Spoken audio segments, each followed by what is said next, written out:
ఎలా నమ్మటం మీ మాటలు? అసలు నిజమేది అబద్ధమేది? ఒక మనిషి ఏమో మేము ప్రైవేటైజ్ చేయము అంటారు, ఇంకో మనిషి ఏమో లేదు ప్రైవేటైజ్ 2021లో చేయాలనే నిర్ణయం తీసుకుంది కేంద్ర ప్రభుత్వం, ఆ నిర్ణయానికి కట్టుబడి ఉంది అని మళ్ళీ ఇంకొకరు అంటారు. ఒక నాయకుడేమో ఒకలాగా మాట్లాడతారు, ఇంకో నాయకుడు ఎలక్షన్లు వస్తే ఇంకోలాగా మాట్లాడతారు. ఎవరు ఇష్టం వచ్చినట్లు వాళ్ళు మాట్లాడుతున్నారు. కానీ ఇక్కడ ఆలోచించాల్సిన విషయం ఏమిటంటే ఇక్కడ వేల మంది బ్రతుకుతున్నారు. ఇంతమంది కార్మికులే కాదు, కనీసం ఈ 25,000 మంది కార్మికులు అనుకున్నా కూడా ఇండైరెక్ట్ గా దీని మీద ఆధారపడి బతికే వాళ్ళు 1,00,000 మంది అయినా ఉంటారు. అంటే వాళ్ళ కుటుంబాలన్నీ అందరూ వేసుకుంటే కనీసం ఆధారపడి బ్రతుకుతున్నారు. వీళ్ళందరూ ఏమైపోవాలి?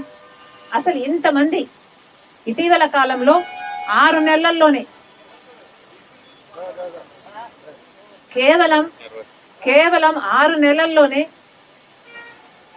ఒక అజెండాగా పెట్టుకొని 2,000 మందిని కాంట్రాక్ట్ ఉద్యోగస్తులను తొలగించడం జరిగింది. కారణం ఏమిటి అంటే కేంద్రం నిధులు ఇస్తుందంట, ఆ నిధులు ఇవ్వడానికి కండిషను కార్మికులను తొలగించాలి అని. 5,000 మందిని అయినా కాంట్రాక్ట్ ఉద్యోగస్తులను తీసేస్తారట, 2,000 మంది అయినా పర్మనెంట్ ఉద్యోగస్తులను కూడా తీసేస్తారట. అప్పుడైతేనే కేంద్రం నిధులు ఇస్తుందట. ఇది వరకు కేంద్రం ప్రకటించిన ప్రకారం 11,000 కోట్ల నిధులు ఇస్తామని చెప్పారు. దాంట్లో 8,500 కోట్ల రూపాయలు ఏమో ఇచ్చినట్టున్నారు. ఆ ఇచ్చింది కూడా ఒక చేత్తో ఇచ్చారు, ఒక చేత్తో తీసుకున్నారు. 8,500 కోట్ల రూపాయలు ప్రాజెక్ట్ కంపెనీ వైజాగ్ స్టీల్ కని ఇచ్చారు. వెంటనే అప్పులు తీర్చడానికని ఇంకో చేత్తో తీసేసుకున్నారు. జిఎస్టీ కని ఇంకొక 500 కోట్లు తీసేసుకున్నారు. ఒక చేత్తో వచ్చింది, ఒక చేత్తో పోయింది. ఏదైనా కంపెనీని ఆదుకోవాలి అంటే, దానికి ఆక్సిజన్ ఇవ్వాలి అంటే దానికి కావాల్సిన సామర్థ్యాన్ని పెంచుతారా, లేకపోతే రా మెటీరియల్ కో, లేకపోతే దాని ఎక్స్పాన్షన్ ప్లాన్ కో, లేకపోతే దాని ఎంప్లాయీస్ బెనిఫిట్ కో వాడతారా, లేకపోతే ఒక చేత్తో ఇచ్చి ఒక చేత్తో తీసేసుకుంటారా? ఏమొచ్చింది? మీరు ఇచ్చిన 11,000 కోట్లు ఎవరిని ఉద్ధరించింది? 11,000 కోట్లలో 8,500 కోట్లు అప్పులు తీర్చారట, ఇంకో 3,000 కోట్లు బ్యాలెన్స్ ఉందట.